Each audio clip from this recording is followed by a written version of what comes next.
Hey, Hello. you caught me off guard with that one. Hello, everyone. Hey, hello. Welcome to Becoming One Flesh. I'm Joe. And I'm Joe. Yo. I'm Yo. Okay. Thank y'all for joining Yeah. us. So, today we're going to talk about the pressure to look like the perfect Christian couple. So, we know that there is pressure everywhere, especially in the kingdom of God, for people to look the part, to look like everything is good, everything is fine, there are no issues, there are no problems, and to that, like, we don't ever have things that don't always go right. But we like to live in a place of reality. We like to live in truth, and there's nothing wrong with living in that space. So that's what we want to talk about today, that how there can be a lot of weight that comes with being a Christian couple, because a lot of people expect nothing less than perfection from you. That's all. They don't expect you to ever make mistakes. They don't ever expect you to do anything wrong. They don't ever expect your marriage to fail. They don't expect anything less than you to never miss the mark in any kind of way. I think that's what has been projected. Mm-hmm. That the white picket fence and the beautiful home and the this and the that, and the kids are doing all right, and the wife is doing this, the husband is doing that. But that's not reality, and that's something that has been projected not only in the world, but in the church, and we as a people, like you said, we got to always live in a place of reality, because things happen in marriages. Yeah. Marriage is a work in process every day. It's a work in process. Not saying that all marriages are bad. What I'm saying is that we can't try to maintain a certain image, in our marriages, that, oh yes, everything's so hunky-dory. Sure, you can love each other and everything else. Yeah. But situations happen in marriage, and I think we have to be real about that. Yes. And so we're going to talk about, this. And like we said in the beginning, we talk about the pressure, how you feel pressure from churches, you feel pressure from people around you to be flawless, or to appear to be flawless. Yeah. And there are many times, people work so hard on appearing to be that way. And then, they don't really live in a place of reality.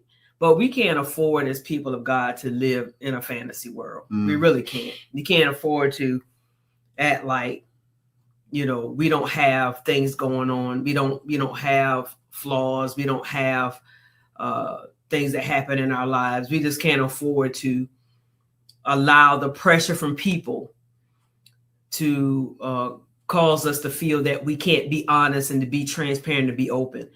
And that's why on this page, we always try to keep it real with y'all. Yeah. Ain't no try. We keep it real with y'all, really. Yeah. Sometimes we keep it too real with y'all. Yeah, sometimes, yeah. Hey, did I say that? Yeah, sometimes we be like, oh Lord, we said all that. Yeah. And, we keep it a little too real, but it is what it is, because we don't want to present to y'all that something false. Yeah, that we up here acting and faking the funk, and we're one way in front of y'all and we're another way at home. This is who we are all the time. Mm-hmm. We're the same way in front of this camera as we are off the camera. There is no pretense here. But sometimes I think, because of like you said, the projection of what people may want or desire or used to seeing. Yeah. People feel they have to be a certain way around people. And some are so afraid, because maybe they have even been hurt by people. They don't feel that they can really be themselves around people. They can't really let their guard down and really show who they really are, because if they show their humanity, then people may be turned off by that. But they're like, well, I didn't know they was like that. I thought it was, this way or that way. And so I feel that it's best to just be yourself up front. So there won't be any pretense, there won't be any falsehood going on. So people will know who you are, and it'll be their choice as to whether they want to get with you or not get with you. Yeah. Yeah, you're right. You're right. What before we get into the bullet points about it. Oh, I already did. You did? Oh, my bad. well, what do you think causes the pressure? People's expectations. Okay. I think sometimes people have expectations of, and then sometimes it can be other people's expectations of how they expect couples to be. And then sometimes it can be that person's own expectations, or maybe they feel they need to be. You know something, but just talking, how me and you go. Sometimes in marriages, Christian or not, there are traumas you haven't dealt with. Mm-hmm. And you bring that into the marriage. And because I go to church and I'm so and so and so, blah, blah, blah, but you haven't dealt with the trauma. So you present a false image is that you are all right. I'm okay. Everything's good. We're this and that. But the other things that we haven't dealt with cause us to be imperfect. Mm-hmm. You know what I'm saying? And I'm not saying that everybody's perfect, because we aren't, Mm-mm. But when we don't deal with things, then we project, well, sure, we're just fine. Everything is good. And all hell could be breaking loose, but because we've been, I guess, sold a lie that you have to look a certain way, in public, but you can live like hell at home, and there are a lot of times marriages in the church are just like that. You don't have a fight, you fuss on the way to the church, and when you jump out the car, like nothing happened, because you're projecting an image, a false image. It's like a two-edged sword. It like the word said, cuts going in and coming out. So we're gonna have to understand to be truthful in our marriages, because like you said, the pressure of looking perfect is so very real. We like you said earlier, we try to project an image to people because we care about what people think. That can be another thing too. Want to be accepted. Yeah. By Okay. people. Yeah. Okay. Don't want people to really. Yeah, just want to be accepted by people. And some people want, do like to have people look up to them and things like that. That could be some of that too. Oh wow. It could be wanting to be liked, wanting to be, pleasing to the people and things like that. That could be a part of it as well. So I think the person that has the image can get some satisfaction from it as well. So I think it just kind of depends. It could be a lot of reasons. I don't think it's one set reason to it, but I think it can have a lot of underlying reasons to why it is so. But then I believe a lot of people are groomed to be that way too, because I think, especially in the church world, a lot of, leaders, I understand they have to present themselves a certain way. I do believe they have to, because you can't come out here acting all kind of way. And I agree with that part. Yeah. You have to present yourself a certain way and conduct yourself a certain way. There's nothing wrong with that. But what I'm saying is to be true to yourself and to not try to be something that you're not is what I'm saying. How some people, they end up taking on a whole new personality, a whole new persona, and they're actually an actor. They're not really who they are. So that's the part that I think it becomes dangerous, is when you're taking on a personality that has nothing to do with you. Wow, so yeah. Babe. People become actors. Mm-hmm. Yeah, I think that's when it becomes can become dangerous. Like it's a script or something that you have to follow. Mm-hmm. And I just believe it's just a lot of pressure, period, especially if you are a couple that's in the limelight. Okay. That's a lot of pressure, I believe, to have to be under. So it's not a judgment or criticism type thing that we're judging and criticizing it, but I just think it has to have some balance that comes with it, just to be yourself, yet you still have to, be wise in how you conduct yourself. But then my thing is don't allow people to change you or make you to be something that you're not. Yes. So that's basically, I think, what we're really trying to say with that. Yeah. So you want to go to our second point? Yes. Second point. Image management delays healing. Yeah. So when you are trying to present yourself a certain way, you're not gonna, if you're so stuck on having a certain image, then it will be impossible for any healing to come into your relationship. How can any healing come if you're so protective of what you have or who you are, or who you think you are? Yeah, you're not allowing, God to bring any healing into the places that need to be healed in your relationship. So you're so busy trying to protect what you've presented, you're not walking in reality.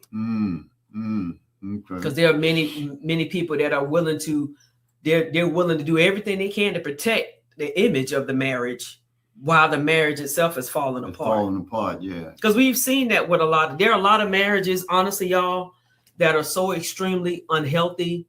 It's ridiculous, but they would rather stay married because of the image of the marriage. They don't want the marriage to end because of the idea of them being married. Yeah, is what they value more than the marriage itself. So to me, it has some pride in there because they don't want the marriage to fail and have to explain to people what happened.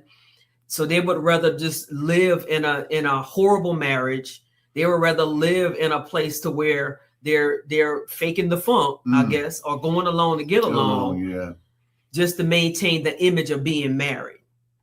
Because some people are really in love with the idea of marriage. Yeah, but not in love with each other at all.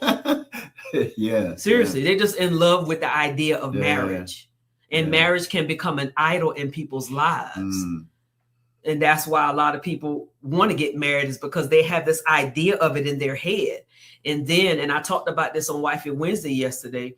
And then when the marriage is not what they expected it to be, then they become upset or, feel some kind of way because it wasn't what they had in their head. Yeah. It wasn't what they imagined. It wasn't what they dreamed. And I think that's a dangerous place to be in when you are so protective of this image of what you wanted, that you're not living in the reality of what it is right now. Yeah. And you're not in the place to where you're allowing God to be able to heal what's going on in it, that you're not even willing to fix it. Yeah. That, and that's a dangerous place to be. That you could be so caught up in the image that you start believing the image. True. You know what I'm saying? Even though the image that you have is false, but you can start believing it. That's true. You can start living that image to the point to where it really does destroy you. It destroys the relationship. It weakens the relationship, and all kind of things starting to happen instead of just being real about it and allowing truth to be the mantra. That's why, and I say this here, and I'm not tooting nobody horn. Oh, my phone. Let me stop this here. You set your goals. I always set my goals. Joe. I know what Hey, go ahead. Sorry, y'all. Go ahead. He likes his phone, his notifications to ding out loud. You go ahead and talk, and I'm gonna get this here right. Okay, I got it on vibrate. But the thing about it, they fall in love, like you said, with the image of marriage, and not really understand the parameters that there are in marriage. So and like I said, the church, and I'm not a church basher now, so y'all don't take it from that standpoint. But then you have individuals that really don't tell the truth to the couple. Oh, well, God is going to fix it. Don't worry about it. Just pray about it. He's going to fix it. And they quote scriptures. Jesus will fix it after a while, or whatever else. Instead of getting to the nuts and bolts and say, look, you don't have to pretend. Just be honest, be real about it. And then you can find the help, because that's what it was saying. You're trying to protect the image instead of being real. So the Father can't give you what you need to strengthen your relationship, because you actually living a lie. That's the truth. That is the truth. So let's talk about social media. Social media has been a detriment to a lot of relationships, y'all. The reason being is there are a lot of, just because people are on social media, it doesn't always mean everything on social media that you see is real. And then it doesn't always mean that everything on social media is fake. Fake, yeah. Because I think some people believe that a lot of relationships they see on social media are made up, which is not true. Mm. And then some people believe a lot of things on social media are real, and that's not true. So you have to really know what's really real and what's fake. And some people they see couples doing things and going places and buying expensive thises and that, and I want to be like that. But all that you see is not always what it is. Some people have what they have because they work hard to have what they have. And there's nothing wrong with that. But if you compare what you have with what they have, I don't think that's wise, because you don't know what they did to get what they have. And so it can cause us to think that we don't have what somebody else has, so what we have is nothing compared to them.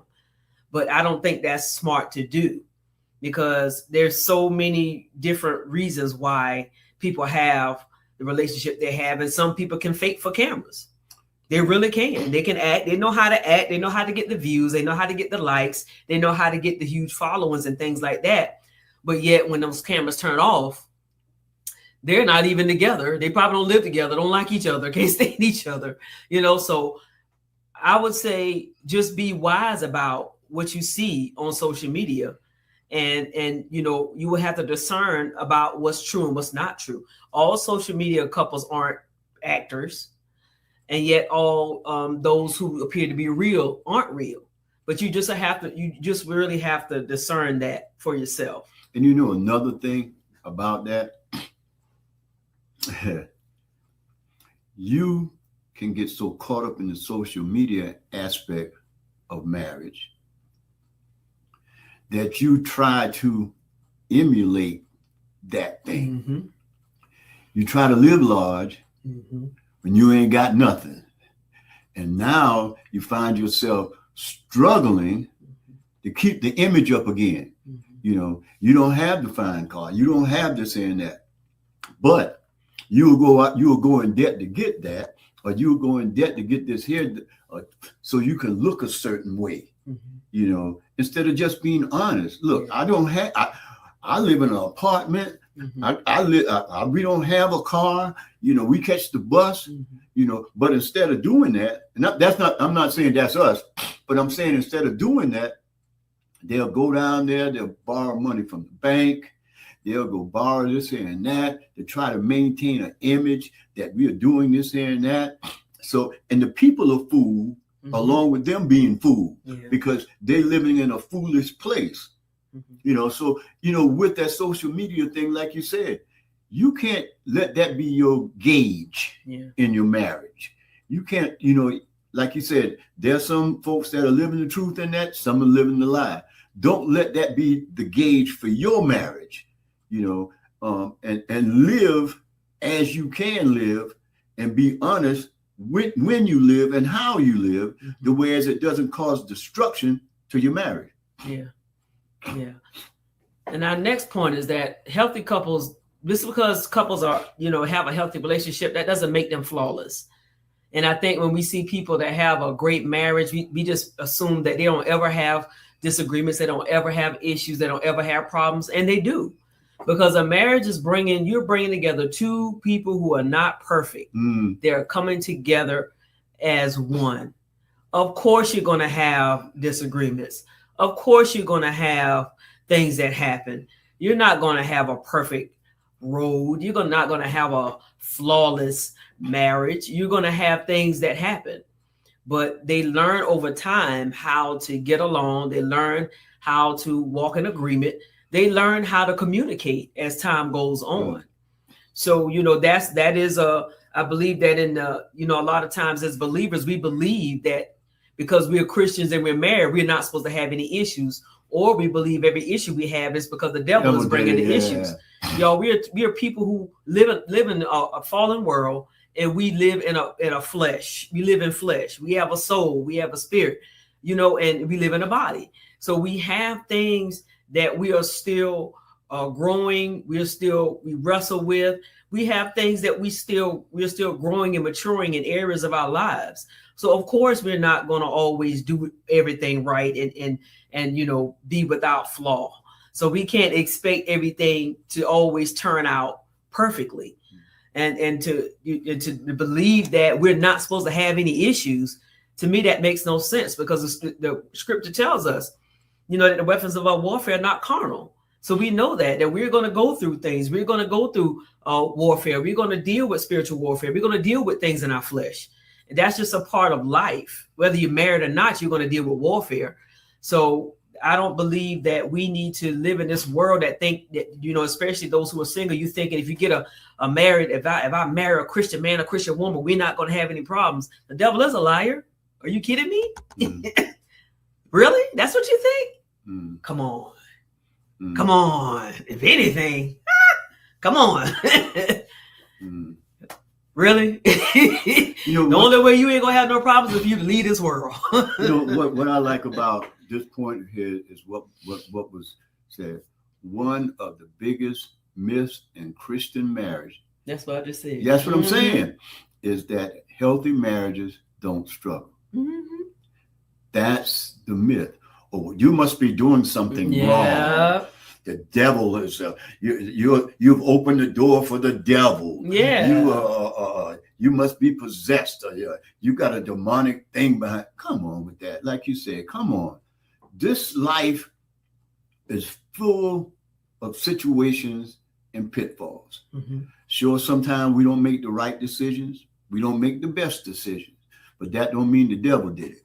Sometimes we have situations that we struggle with personally in our marriages. That don't mean that the devil did it. Or we disobedient. You know what I'm saying? Or you walking in a place that you don't need to be walking in, all of that stuff. So let's get away from the myth, that you're not supposed to be going through this because there has to be something wrong with you. The devil, you must not be saved and all that other stuff. We had to come to a place of understanding that in this life, we're going to have situations. Jesus said that. You're going to have trouble. Yeah, but be of good cheer because I have overcome. Yes. I've overcome this world. So we just have to, one word that I think that a lot of times people miss, especially in Christian marriages, is the word perfect. You're supposed to be perfect. But they don't understand that perfect doesn't mean without flaw, like you said. Perfect means that you're maturing day by day. You're moving into a place of perfection, that you're maturing. So and struggle is good sometimes. I got to say that now. It is. It helps you grow. Yeah, it's good. It's good because when you go through things, you gain wisdom. Yes. And when you gain wisdom, you get knowledge and an understanding. Well, okay, this is the direction that we really don't need to go. And I'll be transparent about that. We can say that. You can be transparent. That's why I like, and I was getting ready to say this before my phone got to beeping. My watch got to beeping. That's why, and I'm not lifting nobody up. That's why I like Sir Walter Jones. I told you that the other day because he's straight up. There's a balance. You know what I'm saying? There's a balance. He's always been transparent. He's always been the same individual. He's not trying to put up a facade, and I think that's one of the greatest things as ministers, as believers, be straight. Don't try to put up a facade to say, well, okay, well, this is who I am, and this is this, and my family is this and that. Quit doing that. Just be honest and say, look, I'm struggling with this. This is a situation that my wife and I got to deal with. I'm struggling with this. She's struggling with this. When we can be honest like that, then it can take us to the next point. That God values truth over appearances. He does, because he can, when we're walking in truth, then he can really do a work in the areas that need to be worked. Yeah. He can focus on the heart, and he can see our reality and where we are, and he can do the work that needs to be done in our marriages. Yes. He don't delight when we're lying and we're pretending nothing's going on and everything is fine, everything's great. Oh, I'm blessed. Oh, how you doing? Oh. It's like, look, like brother, sister, I need, we're going through in our marriage right now. We need help. We need prayer. Could you pray for us or pray with us? We're struggling right now. It's okay to admit that. Look, when Joseph and I had stuff going on, we shut everything down. Yeah. We were missing for almost a year. And sometimes when people are missing, we assume the worst. It's not always a horrible thing. We had to reset. Yeah. We had to get away. We had to get things together. Yeah. And that was a good thing, honestly, because we needed that. Yeah. And if we have to do that again, we'll do it. Yeah. And we'll see y'all when we come back. And it's not always because something is wrong. Yeah. It's because sometimes you need a reset, because it's a lot to do.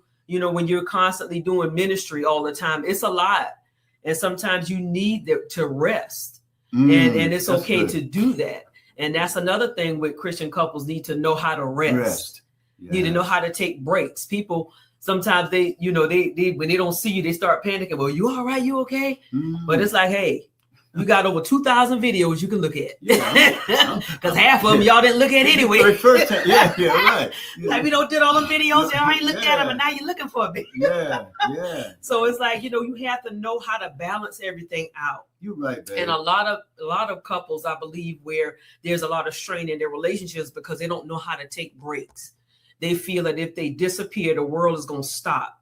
The church is going to fall apart. People are going to have a fit if they don't show up. But you have to take care of yourself first, because y'all, there are so many people that are leaving this earth unnecessarily. Yeah. Because why? The stress that they're carrying in their bodies. I was looking at the news the other day for those that live in the Illinois, Chicago, Illinois area, about their funeral director. 56, went to the doctor, did a Facebook post, and he died that same day. Of a heart attack, doing the work, because he did a lot of work. He was a good guy, but I'm sure he had a lot of stress. Had a wife and kids, had a son that 22 that was just getting ready to go into the funeral business. He didn't expect not to come home that day.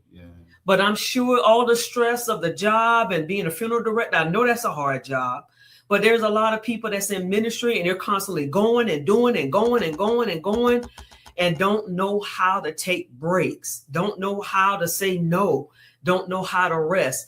That's another thing that can cause people to have pressure, to feel like they got to be and do all the time, because the people might not come back or the people might not follow anymore. People come and go anyway. Yeah, they're fickle like that. But it's about being obedient to what God is telling you to do. If they watch, they do. If they don't, they don't. If one person watches, it'll be worth it all. Yeah. If one person watches this live, then we've done what God told us to do, because we're not called to huge thousands of people. We already know that. And that's okay. But if God tells us, if he says it's time to step back and take a break, then it's time to step back and take a break. And if God is saying to you, if you're a Christian couple, and if God is telling you it's time to take a break, you need to go on vacation. You need to cut off social media for a while, to step back from everything. Trust me, they will live, they will breathe, they will go on. Do that, because your life is but a vapor. Yeah.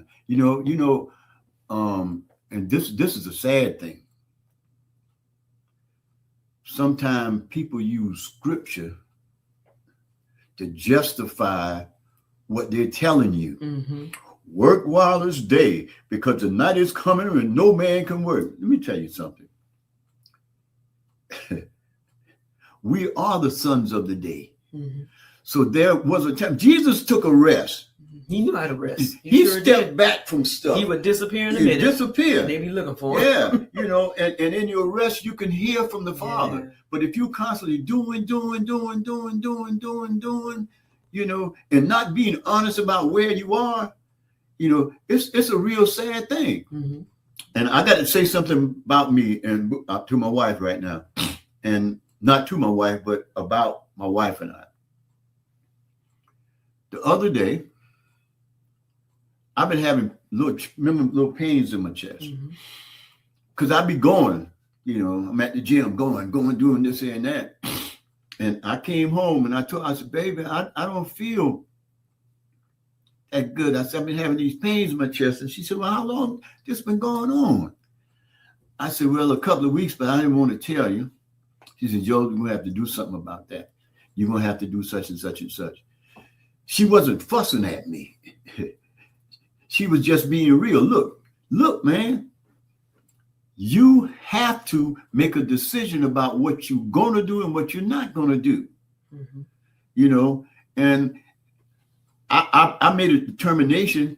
That was yesterday. Mm-hmm. Day before. The day before yesterday, I made a determination. I'm not going to let anything stress me no more. Mm-hmm. And immediately when I said that, something happened. Mm-hmm. He was upset. And I was upset. Yeah, but then in the midst of it, and after I talked to my wife, I said, baby, I can't let that stuff bother me no more. I can't do it, because I'm getting older and always doing. It's the time. That's why when you said rest, it hit me so good that we have to know when to rest, and be honest with God. Lord, I'm tired. Mm-hmm. I know you gave me a commission to do something, but I'm tired right now. I need a break. Mm-hmm. We need a break, and listen for the voice of God, within yourself, because that's where he resides. And that's the whole key right now. Like you said, we don't have to live under no pressure to maintain an image as a Christian couple, as believers. Yes. We don't have to maintain an image. You don't have to maintain an image. That's right. Just be real, because like you said just now, God, he honors the truth. Mm-hmm. He knows the reality.